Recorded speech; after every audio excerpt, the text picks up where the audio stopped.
მოსკოვსა და ვაშინგტონს შორის მნიშვნელოვანი თარიღი მოახლოვდა. სამშაბათი ზარის დღეა. ვლადიმერ პუტინი და დონალდ ტრამპი ერთი თვის განმავლობაში ერთმანეთს უკვე მეორედ დაურეკავენ. აქამდე მოსმენილზე აზრებს გაცვლიან და შეეცდებიან გამოიცნონ, ღირს თუ არა ერთმანეთის ნდობა.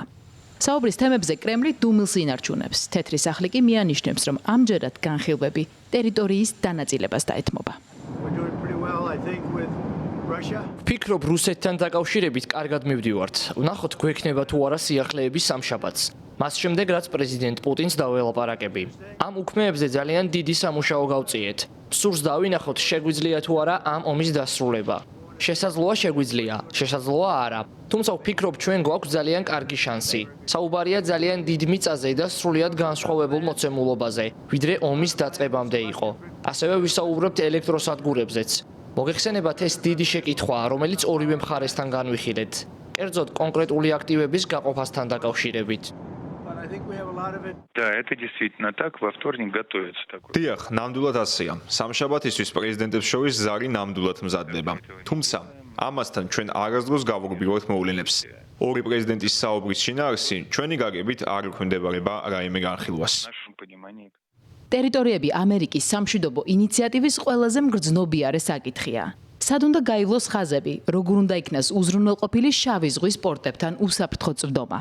ვინ გააკონტროლებს ზაპოროჟიესა და ენერგოდარის ატომურ სადგურებს? უკრაინა აცხადებს, რომ არსებობს 3 მკაფიო წითელი ხაზი, რომელიც არ გადაიკვეთება.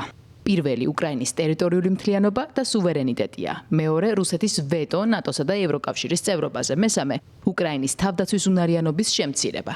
ეს კი სწორედ ის მოთხოვნებია, რომელსაც რუსეთი აყენებს. სწორედ ამიტომაა, რომ ევროპელებს მოსკოვის სამშვიდობო განწყობების არ სჯერათ. დღეს ამაზე ბრიუსელში ბლოკის პირველმა დიპლომატებმაც იმსჯელეს.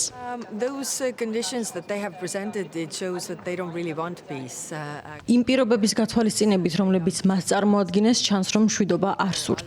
რადგან ისინი წარმოაჩენენ იმ პირველად სურვილებსა და მიზნებს, რომლის გამოც ეს ომი დაიწყეს.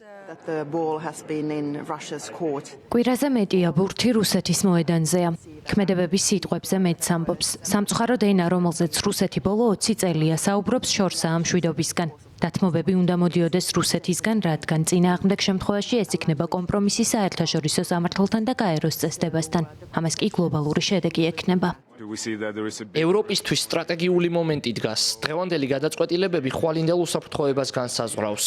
რუსეთი არ აჩვენებს არანაირ სურვილს აჩვენოს რაიმე სახის დათმობა და მხოლოდ ზრდის მოთხოვნებს და ემუქრება ევროპის უსაფრთხოებას. მკაფიო უნდა ვიყოთ იმ ზომებთან დაკავშირებით, რომელიც უნდა გამოვიყენოთ. პირველ რიგში ეს უკრაინის პოზიციების გაძლიერებაა. ბრიუსელამდე კი იყო ლონდონი, რომელმაც თქვა, რომ მზადაა ცეცხლის შეწყვეტის შეთანხმების დასაცავად უკრაინაში ათასობით ჯარისკაცი უვადოდ გაუშვას. The Times-ი წერს, რომ საუბარია 30,000 სამხედროზე, რომელსაც დიდი ბრიტანეთი, საფრანგეთი, თურქეთი, კანადა და ავსტრალია ერთობლივი ძალებით შეკრებენ. ეგრეთ წოდებული მსურველთა კოალიციის სხვა ქვეყნები კი მათ შეიარაღებითა და ლოჯისტიკით დაეხმარებიან. ამის შესახებ ვირტუალურ შეხვედრაზე მხარეებმა უკვე ისაუბრეს. 20 მარტს კი თავდაცვის მდივნები დიდ ბრიტანეთში გეგმას პირადად შეათანხმებენ.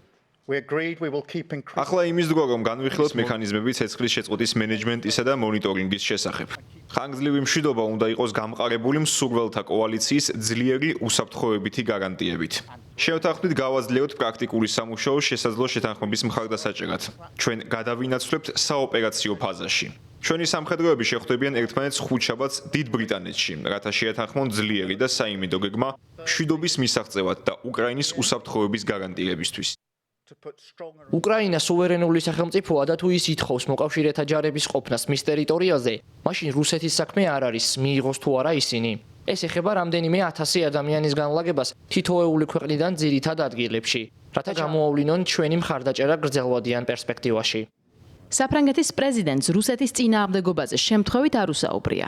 კრემლი ევროპული სამშვიდობო ძალების განთავსების იდეას მკაცრად ეწინააღმდეგება და რკინა ბეტონის გარანტიებს ითხოვს. მას ამ ქვეყნის დროშების უკან ნატოს დროშის დანახვა არ სურს. ჯერ უცნობია იდეის განხორციელების შემთხვევაში ექნება თუ არა სამშვიდობო ძალებს რუსული დანაყოფებისთვის ცეცხლის გახსნის მანდატი.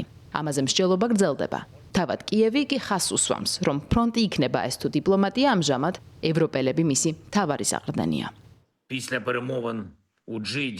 ჯიდაში საუბრების და ცეცხლის შეწყვეტაზე ამერიკული შეთავაზების შემდეგ რუსეთმა თითქმის კიდევ ერთი კვირა მოიპარა.